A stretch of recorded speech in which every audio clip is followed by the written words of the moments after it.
Mark RogersTV getting you set for the NFL draft. We're about 6 weeks out. We'd like to take a look at the Ole Miss Rebels and three of the top players in this year's 2016 draft. We bring in Cody McClure from Athlon to help us break down the Rebs. Cody, thanks so much for jumping on board here.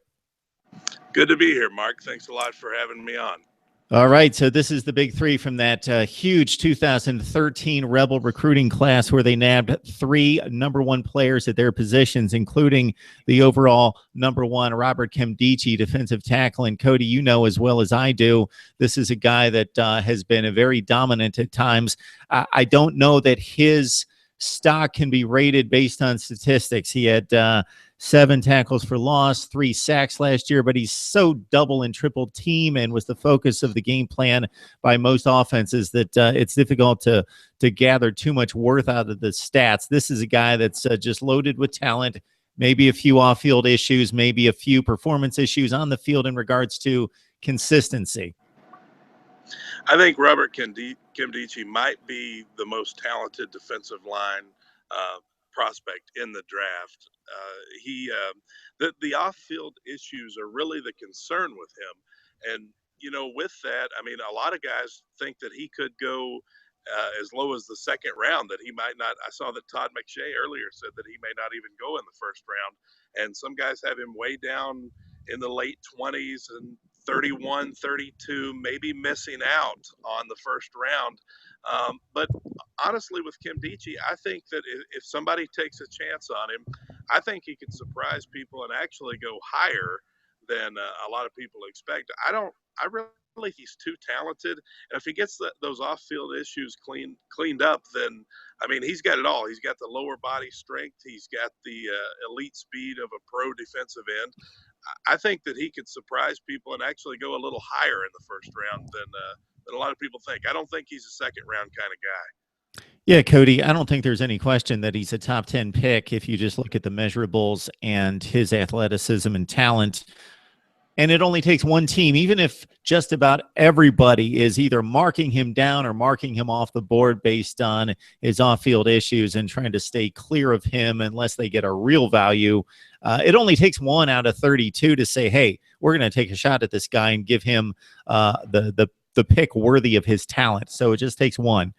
Talk about more talent in Laquon Treadwell at wide receiver. This is a guy that we saw on national television in his very first game against Vandy, and he immediately jumped off the screen. He looked like Michael Irvin, and he's been exceptional. Had the bad injury against Auburn 2 years ago, came back to catch 82 passes last year.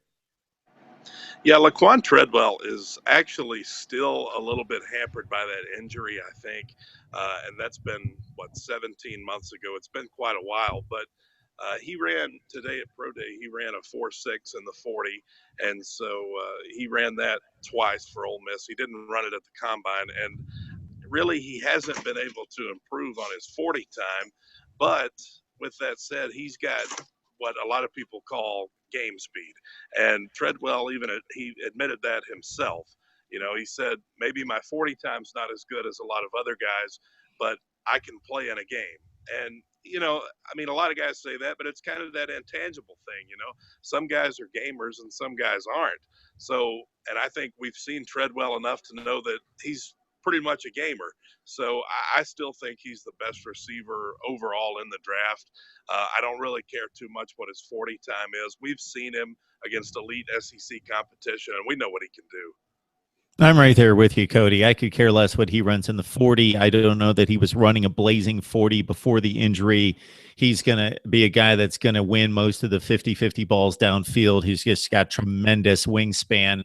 And like you say, just a great player that shows up on game day and has done it time and time again. 1,153 yards, 11 TDs this past season. Laremy Tunsil, we talk up the other two guys, but he's probably going to be the first one for the Rebels off the board, and it may be the #1 guy, #1 left tackle. And he's a guy that did translate from high school to college very easily. In regards to living up to all the hype. I believe he only gave up 2 sacks in his Ole Miss career at left tackle. Yeah, Laremy Tunsil I think he's the best tackle in the draft. He's the best overall prospect in the draft when you look at what he brings to the table. There's some some people think that the Titans could go after Joey Bosa or that they might trade down. But I really think that Tennessee will take Laremy Tunsil. They've already got Marcus Mariota there. They've brought in Murray, and so they really need to beef up their offensive line. And Tunsil is the guy who can do that. The thing that really jumps out is his pass blocking ability. He's got great length. I don't think there's anybody who can really go up against him when it comes to pass blocking ability in this draft. If you look at any of the other tackles, this is a guy who gets the job done. Now, his run blocking, not quite as great. He doesn't really have that aggressive mean streak, that powerful mean streak you like to see in an offensive lineman. But I think that he has shown that while he did have some questions about his strength, I think that those have been answered in large part. He did 34 reps on the bench press. So, and that was more than any other prospect. So I really think with that, he kind of showed off of his strength, and that was really somewhere that he needed to show off, because we know how great he is at pass blocking, but the upper body, lower body strength, an area he needed to improve on. I think he has improved on it. And really, he's an all-around. There's a reason that they think he could go number one. He's got what it takes to be a franchise left tackle. Cody McClure joining us from Athlon's. Cody, and looking at the best of the rest for the Rebels, C.J. Johnson's a player that really intrigues me. He's a guy that I'm rooting for, a guy that came in as a linebacker. They needed to move him to D-end. He was exceptional, double-digit sacks. Then he had to go back to linebacker because they were so thin there and maybe not blessed with elite talent. He did miss 3 games this past season, but C.J. Johnson, a guy that I'm rooting for, definitely. He's a leader. He's a good teammate. Cody Core, almost a polar man's Laquon Treadwell, big range, thin guy who can jump up and catch the ball and outfight defenders. Caught 37 last year. Fawn Cooper at offensive tackle as well for the Rebels, coming out and is eligible. Your thoughts about the best of the rest here? Well, I think those guys you mentioned are definitely the best of the rest, especially CJ, the linebacker. He's kind of got that hybrid thing going on. You mentioned him moving back and forth from defensive end to linebacker. And I think when you're looking at NFL players, that's kind of what you're looking for. You actually like guys who can do that, who kind of have that hybrid factor about them. He's obviously good enough to come off the edge. He's got the speed to do that, but he's big enough, I think, to take some hits on the inside too. So I really like him.